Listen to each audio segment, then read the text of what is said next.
I cut the check, I cut the check, I cut the check. Tell my niggas we up next, so we up next. She shot a text, she shot a text, she shot a text. Kill the I might put the different day, put a nigga on that same shit. I've been ballin' with my niggas, Kevin Cambridge. Oh, you drippy, but you better tuck your chain quick.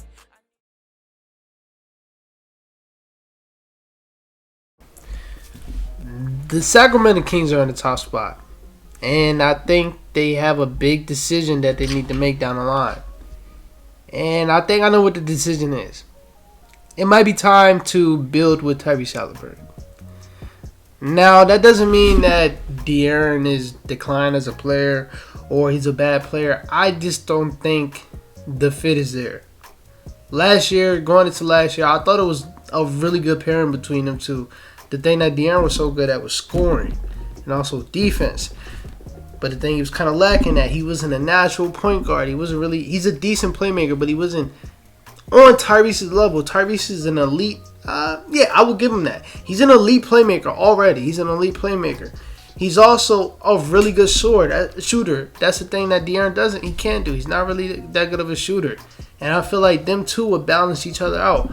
But it just seems like every time Deaaron goes down, Tyrese just has huge games. And I know what y'all have been seeing when he's been doing these last few games, averaging I think it was the last 4 games, averaging 24 points, 10 assists, shooting 55 from the field, 50 from the 3, and 90 from the line.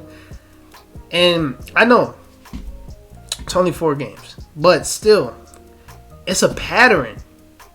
It's a pattern. Every time Deaaron goes out, Tyrese goes crazy. And they tried to build with Deaaron, and it's not on Deaaron. The organization just fumbled every single time. First year, he had a decent year. His second year, they were so close to making the playoffs.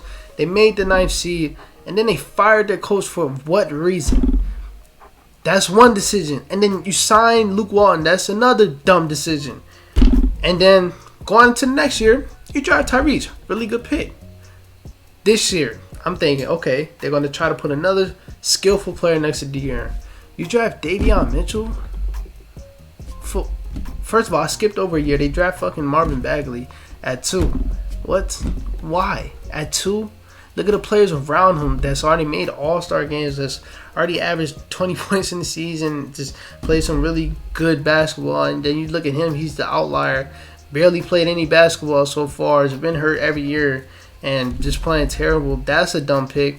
And like I said, you go into this year and you draft another guard, and not only another guard, you draft Davion Mitchell, a 5'11" guard. And this is no hate on Davion Mitchell. I believe Davion Mitchell's gonna have a really good career. I like what I've been seeing from him in the beginning of his career, but like for the Kings, why? It makes no sense. Why? You draft him, right? And now you put yourself in a tough position where you got to make this big decision. You got to trade Deaaron.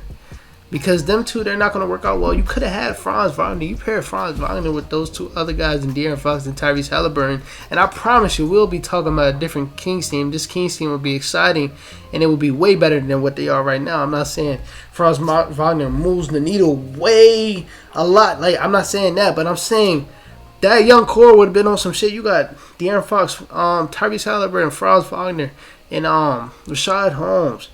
I like that young core than De'Aaron Fox, Tyrese Halliburton, 5'11", Davion Mitchell, Rashad Holmes, Marvin Bagley. Like, no.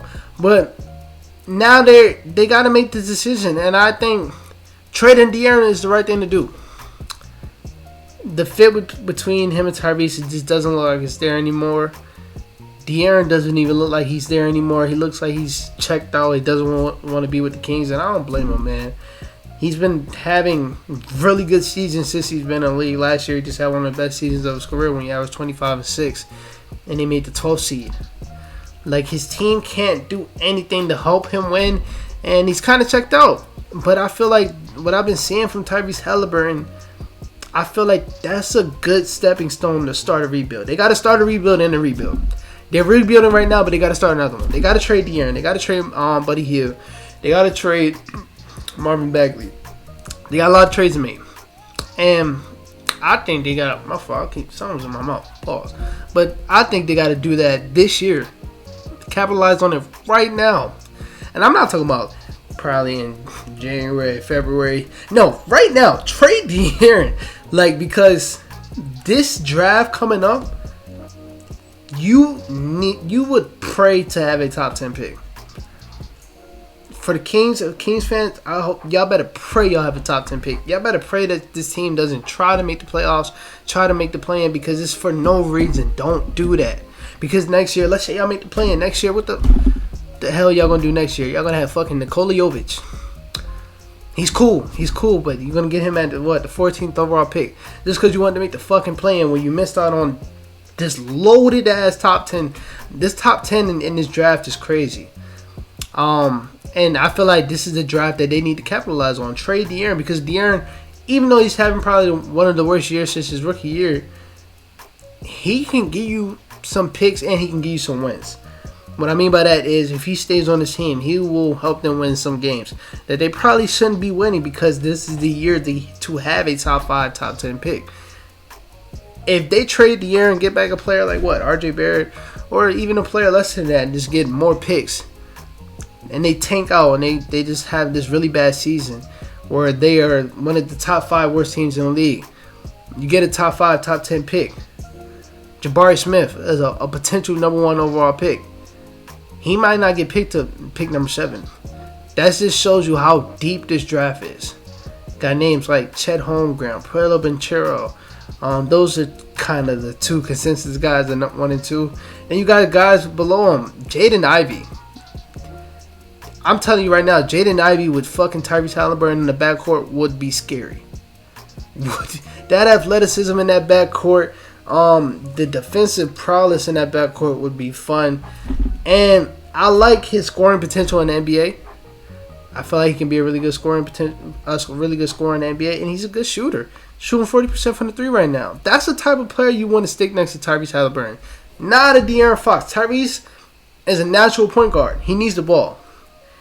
And having De'Aaron, who also needs the ball next to Tyrese, it just doesn't fit.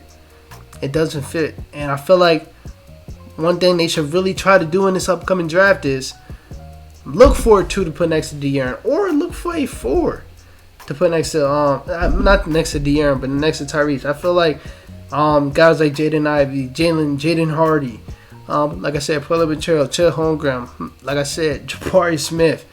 This is a really fun, deep draft that they need to hit on. And it sucks that you have to trade De'Aaron to hit on that, but that's what you got to do, bro. You got to get like a top 5, top 6 pick, because this draft, this top 6 in this draft is crazy. And you're going to see coming up to March Madness, because you're going to see some guys take off. But this top 6 it's amazing. They got to hit on it.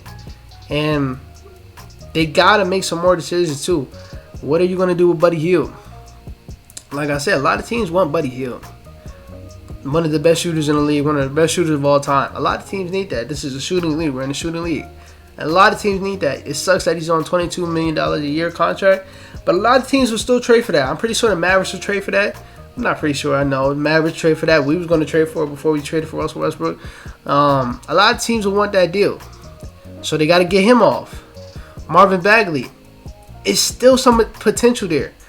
Got to get him off. I don't know who would trade for him, because out of everybody in his draft class, and I mean fucking everybody, he has been one of the worst. And I'm talking about all 60 of them in that draft class. He has been one of the worst, and he was picked at number 2. That just shows you how bad he's playing. He's been playing pretty good as of lately, but for the first 3 years in the league, and maybe this is 4. Actually, this is 4. For the first 4 years in the league, he has been terrible. So, yeah, they got to get him off. And I would get him off before he just leaves for no reason. Before he leaves and you don't get no value back, because he is a free agent this offseason. You're not going to give him the qualifying offer. I'd be surprised if you even want to bring him back. So try to trade him. Tristan Thompson, a vet. A lot of people want him. Fuck Tristan Thompson. Harrison Barnes. I promise you right now, the Timberwolves want and need Harrison Barnes. Try to get him off. I know he's making, 24, 25 million? Actually, no, I'm not. his contract was one of those front loading contracts where the first 2 years were like a lot of money, probably like 25, 26, but then at the end he's making like 20 million. A lot of teams will really love Harrison Barnes in that team, a 3-and-D wing, one of the best 3-and-D wings, and he can kind of create for himself off the dribble. So you got to get him off. Like I said, you got to get Tristan Thompson, Alex Len. A guy I would keep. I really love Rashad Holmes next to Tyrese Halliburton. Their chemistry is real fun. Tyrese Halliburton always knows where Rashad Holmes is going to be at, and I feel like I would keep that duo together. But other than that, everybody else got to go. Everybody. Except Chimsey Metu. I like Chimsey Metu too. I really like him. But everybody else got to go. Got to go. Because they put themselves in a tough spot, and they got to get out of it. Of course, what's the name? Davion, he's not going to go. But everybody else, Deaaron, Buddy, Tristan, Harrison, Marvin, like everybody has to go. And I feel like this is the time to build with Tyrese Halliburton. I don't know if you know the difference. When I say build around, I mean he is the focal point. No, I'm building with Tyrese Halliburton. I'm not building around Tyrese Halliburton. I will put Tyrese Halliburton at the one, but I still know I still need a young star that can be a number one option next to him. So for the Kings, I think it's time to build with Tyrese Halliburton, and that's the decision you got to make. Got to trade Deaaron. But other than that, man, this video's kind of helped me make some ideas for other videos I want to do. So I will see you guys tomorrow.